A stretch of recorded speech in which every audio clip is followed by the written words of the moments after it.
Hello everyone, Fromark here with the Fromark Plays show once again, and it's been a little while since I recorded a Sonic game over here on the channel. So here we have Sonic Labyrinth, originally released in the fall of 1995 for the Sega Game Gear.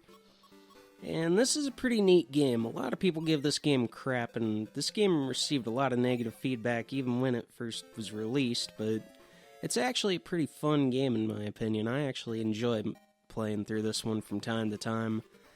But the plot here is that, Dr. Robotnik somehow found a way to break into Sonic's home, stole his shoes, and replaced them with these slowdown boots that Sonic has to wear through these levels.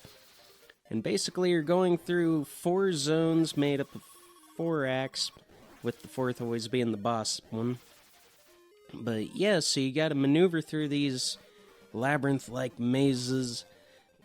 But the spin dash move is still here, and it allows you to kind of make it through here a little bit more smoothly, because, I mean, you'll run out of time just walking around. But yeah, I've always thought kind of fond of this game. To me, I always kind of looked at it as a poor man's Sonic 3D Blast. Which, I mean, it looks pretty similar, plays kind of similarly. But the goal here is to collect 3 keys in each act and make it to the goal before the timer runs out. And as long as you're able to do that, you'll be good, folks. But yeah, this is Labyrinth of the Sky. This is the first zone in the game. And you notice that in the opening options, I got the ability to turn the lives up to full blast, or max them out at 9. Which, there's several Sonic games that do that. They don't max out at 99 or 100, they just max out at 9. The Sonic Advance games are like that too. Which I'm really hoping one of these days I can record the Sonic Advance games. Now you'll notice I'm playing this on the Sonic Origins Plus collection. And I really do appreciate that they kind of enhanced the graphics a little bit. And they took out the seizure vision that usually shows up when you get the invincibility. See, if you play the Game Gear version, the background's just flashing violently, and I would have had to put a warning up in that case. But no Caesar procedure today, folks. And just make it through the second act. Now, there are certain items you can pick up in each act. Those can range from invincibilities to randomly getting a key, or an extra life, or... And I think there's a couple others that I'm missing off the top of my head, but... Anyways, let's just get out of this act. And that's moving things along pretty smoothly here so far. But yeah, this game was originally released on the Sega Game Gear, and it's been ported multiple times. My first experience with Sonic Labyrinth was back in Christmas of 2008 when I got the Sonic Mega Collection Plus for my PS2. And this was one of the games that was on there. And even back then I remember really enjoying this game. It wasn't until a few years later when I started watching internet YouTubers and reviewers talk about how bad this game is and act like it's one of the worst games ever made. Well, folks, you're simply missing out on a fairly decent game here. It's pretty short to get through. See, there's a random key item. Makes my job a little bit easier. But yeah, I spent a lot of time that early 2009, late 2008 playing through this. I can't remember the first time I beat this game, but it was probably around there somewhere. I remember I'd get up every morning before school to see if I could make it through the second zone without issue, and that used to be where I'd get tripped up pretty bad in the Labyrinth of the C zone. But so far not getting tripped up just quite yet, and I do believe it is time for the boss already. See what I mean, folks? This is a pretty short adventure to get through. And with it only being 4 zones, this is only going to be a 2-parter. And most of your boss battles start off with this slide that you just slide down and get as many rings as you can. And rings are pretty important to have in the boss arenas. And... I went from 9 lives to 9 lives. Neat. Yeah, I like that they fixed that too. Sometimes in versions of this game that I've played, it looks a little glitchy when Sonic goes into the boss room at first. But alrighty, here we've got the first boss. It's just a bunch of miniature balloon versions of the boss. I don't know the names of the bosses or the enemies in this game. So once again, a little bit unprepared as far as that goes. Now most of these bosses are actually pretty easy to take out. You just spin around a bunch. Try not to get hit by those. I assume those are bombs that he's got in his hand. And yeah, that'll take him down pretty quickly and easily, if I do say so myself. It'll get the first Chaos Emerald. Now every boss you defeat gives you a Chaos Emerald. And somewhere, I believe, somewhere in one of the zones, there's a bonus stage that you can only access once you've already beaten the game once before. And apparently I didn't do that when I recorded this, so this is not a complete run in that sense, but getting one extra Chaos Emerald doesn't really change anything in this game. I think it just makes one thing slightly different in the credits. So no worries. I still beat the game. But yeah, this is Labyrinth of the Sea. This is what I was talking about a little bit with the... I would always get tripped up in not only this one... Ugh, Sonic's looking a little blocky there. I would get tripped up in this one as a kid, and I would also get tripped up in the second act. The second act is kind of confusing, because it's just, you're going from room to room, and it's kind of randomized. If you go in the wrong room, it just keeps taking you to the wrong places, and there's a couple of stages like that where it's really easy to get lost, and I didn't map all this stuff out ahead of time. I just sat down and... This was originally going to be a practice run, and then I was just like, you know what? I feel like I did good enough here that this will probably make for a good little playthrough. And like I said, folks, the only thing I don't show off is that extra little Chaos Emerald bonus section. So spoilers on that regard, and interestingly enough, whenever you hit the enemies, you get a little bit of extra time added to your timer. You just gotta be really careful. If you run out of time, you die. Oh, and despite the fact that it says I have 9 lives, I do have more than that, even though the counter doesn't go any higher. I like the music in this game. There's not a whole lot of music in this game, but a lot of songs get reused. But it's a neat game. It's a neat game. I like the graphics. I like the colors. I like the isometric viewpoint. I don't mind games that have the isometric angle. The only ones I can really think of off the top of my head, though, are this, Sonic 3D Blast, and Marble Madness.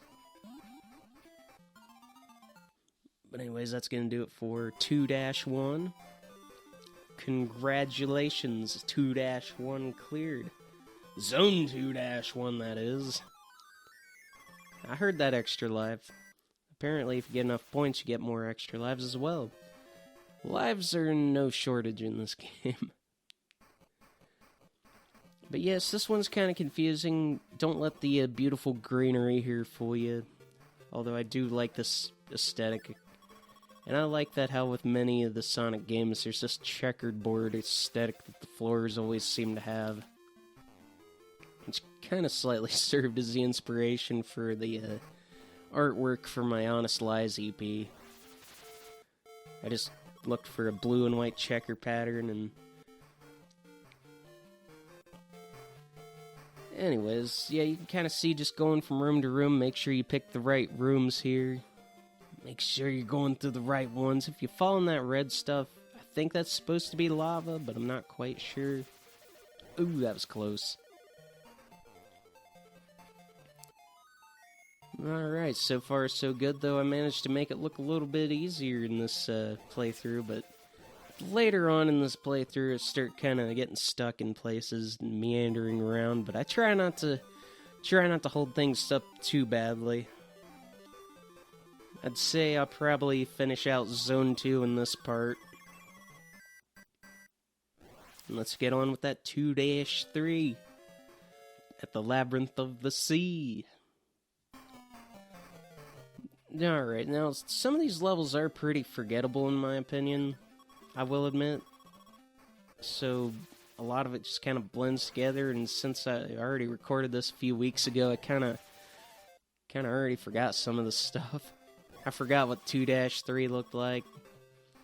Oh, but this is... I think this is the section... Yeah, this is the stage where you can get the bonus round. And I mean, I tried. I tried. It just wouldn't let me.